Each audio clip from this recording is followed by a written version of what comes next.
What's up, Unlocking Your Inner Strength listeners? How would you like to know the secret and effective, very powerful goal-setting method that I use that you can use week by week to move yourself down the field of success? Well, I have good news for you. I've put together a special report showing you exactly how to do this. Normally, it's $45, but since you're a loyal listener to the show, you can get it for only $10 at unlockingyourinnerstrength.com/time.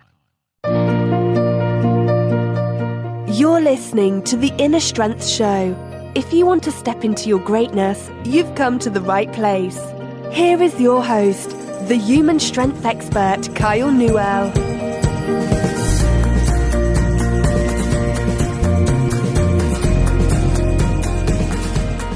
What's up, everybody? It's Kyle once again with another episode of Unlocking Your Inner Strength, episode number 83. If you're tuning in on Facebook Live, thanks for checking in. Today, we're going to be talking about hormones, an introduction to hormones. This topic obviously runs very, very deep, something I'm very passionate about and something I've really just started diving headfirst into once again because it's so important, right? It's so important to know how the hormones are affecting your body and how you can affect the hormones. This ties right in with mind mapping. The whole premise is your nervous system is going to affect your hormonal system, which is going to affect your body and the way your brain functions and the way you look. And that's what a lot of people are concerned with, right? So first things first, hormones are global. If you think of your nervous system, that's more instantaneous, right? If you step on a rock, you get instant feedback. If you're barefoot, you get instant feedback when you step on that rock to lift the leg up, bend the knee, all that type of stuff. Very, very quick, very specific. Hormones get the message, and we'll go into that, to be released into the system, and they look for the correct receptors to kind of plug into. But it's global. So if you think of how anabolic steroids work, okay, testosterones and whatnot, and variations of testosterone, when you inject it, okay, it doesn't just affect the area where you inject it. It's global. It goes throughout the body. It circulates. It looks for where to plug into. So all hormones are like that. Hormones also have a huge effect on our brains. There's a reason that I'm so big on doing some kind of movement in the morning, whether it's walking or actual hard workout, breaking a sweat. It's because all these growth factors and these growth hormones can only get into your brain. They can only cross the blood-brain barrier through exercise, and that's a survival mechanism. So very, very big effects on your brain. Now, testosterone, again, one of the main hormones that people are most familiar with, or at least they've heard about it, testosterone and estrogen. Testosterone, for a long time, I would always, tell guys that, look, when your doctor starts you on testosterone, the biggest benefit you're going to notice is in how you feel mentally. It's going to affect body composition, not to a large degree, not with the doses that most guys are doing. It's going to help recovery. It's going to increase endurance, but it's going to affect your brain. The reason being, after I talked to one of my good friends, Dr. Dave, who's one of the top hormone doctors in the world, works with Hulk Hogan and guys of, that level. He said, Kyle, there's more testosterone receptors on your brain than anywhere else in the body. So then it made sense why it affected your brain and made you feel better, just feel more life, okay? So there's huge effects on the brain. Now, we have 3 primary hormones that everything else trickles down from. If you can remember this and remember these 3 hormones, you'll know more than most primary care doctors as far as hormones are concerned. You have cortisol, estrogen, and insulin. I'll touch base more so on insulin and cortisol today. Let's start with cortisol. Cortisol is like a low-grade adrenaline. It's a stress response. Okay, released when there's a stress response. Now, cortisol should be peaking when we are about to wake up. For the normal human healthy body, between 6 and 8 a.m. The normal circadian rhythm for the human body is 10 p.m. to 6 a.m. That doesn't change. So I'm going to go over sleep patterns in this as well. But cortisol should spike as you're about to wake up.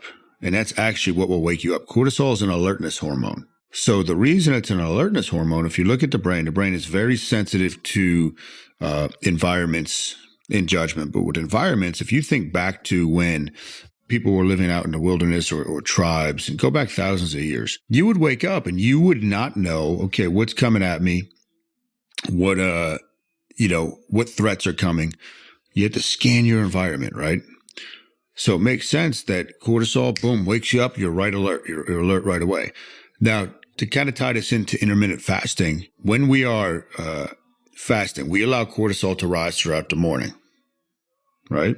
Now, cortisol gets a bad rap, but if cortisol can stay naturally produced without excessive stress, what's going to happen is growth hormone is going to kind of spike with it, which is going to give you effects on your body composition.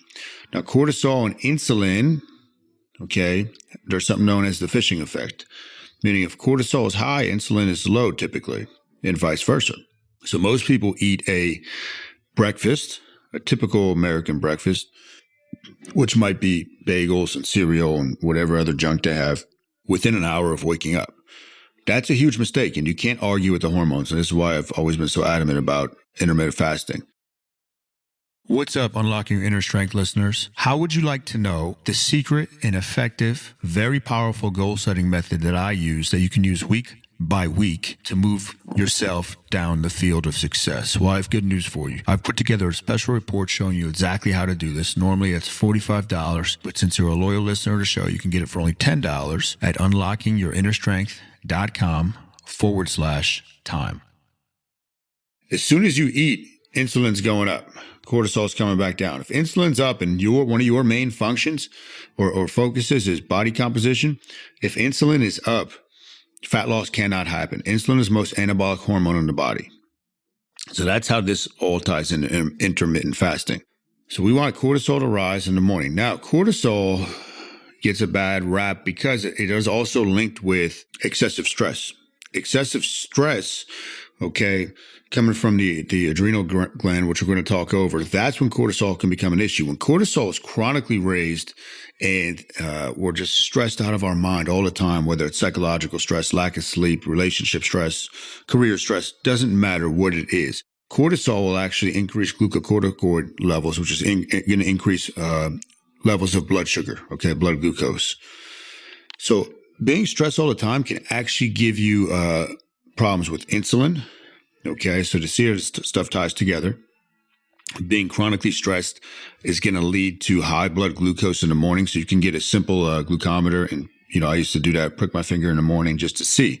Now, and with my diet, it wouldn't make sense that glucose would be high in the morning, but I knew if it was high in the morning, above 80, that I was not managing my stress very well. So that's something to look at. Excessive stress and cortisol is going to also lead to possibly being pre-diabetic, okay, becoming insulin resistant. It's going to increase visceral fat. Visceral fat is the fat that surrounds your organs. Now, the reason your body lays down visceral fat is a protective mechanism. Everything your brain and your nervous system does is for survival first. Every single thing that your brain and body does is for survival first. And we could get into hydration levels and all that too, and maybe I'll do that in another episode. But when your body perceives this stress and this switch, this cortisol that's been chronically turned on, it says, okay, I got to protect my organs, okay, from this stress. Again, it doesn't matter if it's psychological. So it packs fat down around the organs to protect them from this perceived stress. So it's kind of brilliant. But if your visceral fat's high, it's very dangerous. Increases heart disease risk factor, type 2 diabetes risk factor. All these things go up, okay? Now let's talk about insulin. Insulin is the hormone of aging. If you don't want to age rapidly, keep insulin levels low. Now, insulin is one of I would say it's the hormone that is the most under our control. Because if insulin is mainly impacted by the food we eat, when is the last time you ate something by accident? And that is a rhetorical question, but think about it. When's the last time, have you ever eaten something by accident? It's not like donuts just run down the street and jump into your mouth. Right? So certain foods like refined sugars and refined carbohydrates are going to spike insulin more. But insulin is one of the main hormone of aging. It's the most anabolic hormone in the body. And usually it's anabolic for fat storage. So we have those things going on. Now you also have the HPA axis. The hypothalamus, okay, located in the brain. The pituitary, located in the brain. And the adrenal gland is actually located on the kidneys. So here's the interesting thing. The hypothalamus is always scanning the environment, okay? Picks up threats, picks up whatever we need to know, and says, okay, we got to release this hormone out into the body for this situation. pituitary gland releases hormone-releasing hormones. I know that sounds weird, but it releases hormone-releasing hormones. And then they kind of go down, and they'll go down to the adrenal gland if they need to, and say, okay, let's kick out some adrenaline or noradrenaline, and let's get going. Fight or flight or freeze, survival mode, right? So here's the thing with the adrenal gland. There's an on switch, which is on the kidneys, like I said. There's no off switch, though, so we have to relax. So for those of you that are not watching this live and you can't see me, I'll kind of describe this. On the back of your head, where the notch is, where it ties into your cranium, okay, into the skull, if you rub that counterclockwise circles, that is your off switch for the adrenaline switch, basically. Okay, and that was something that was taught to me by one of my coaches, Matt Fury. It's based more in Eastern medicine. But I know there's a ton of stuff here, and it can be quite complex, but this stuff is important. This stuff is something that I think everybody should be somewhat versed in. Like, for example, most men need to know more about testosterone. Now, low testosterone is not usually the issue. That's a side effect. Remember, everything trickles down from cortisol, insulin, or estrogen. Low testosterone usually right away tells me there's a problem with stress. Okay, because cortisol and testosterone compete for the same compound to build, right? And usually cortisol wins out. Testosterone levels have been dropping by 1% every single year since 1980. 1% every single year since 1980, which is crazy. And it has to do with estrogens in the environment and toxins. And Coach Dana actually told me some research she was reading where 80 years ago or so, the average testosterone level of a man was 1,200 or 1,300, something really high. Now it's between 200 and 400 from what I see, all the blood work that I see in the research that's out there. So let me wrap this up, because again, this could go on forever. And I'll be touching more on hormones in the coming episodes. We're going to build upon this. So go back and take notes if you need to. But in functional medicine, 10 p.m. to 2 a.m. is when psychological repair of the brain happens. 10 p.m. to 2 a.m. Critical that you're trying to get quality sleep there. 2 a.m. to 6 a.m. is when physical repair of the body primarily happens. And sleep is the master hormone regulator. Sleep is a master hormone regulator because it's going to combat stress. It's going to combat, if it does that, it's going to combat glucose levels, which is going to affect insulin and affect cortisol. So sleep is, if I could get people to sleep 8 to 10 hours a night, I would be a genius. And bodies would rapidly change, mindsets would rapidly change, health would rapidly change. So remember that the three king hormones, cortisol, insulin, and estrogen, kind of know that hormones are a global mechanism. They're going to flood the body. And it's not like the nervous system where it'll turn on and off real very quickly. If the hormones go out, they take a while to come back down. If you're stressed, if you were almost in a car accident, you're going to be shaken up for 20 minutes, 30 minutes afterwards, typically.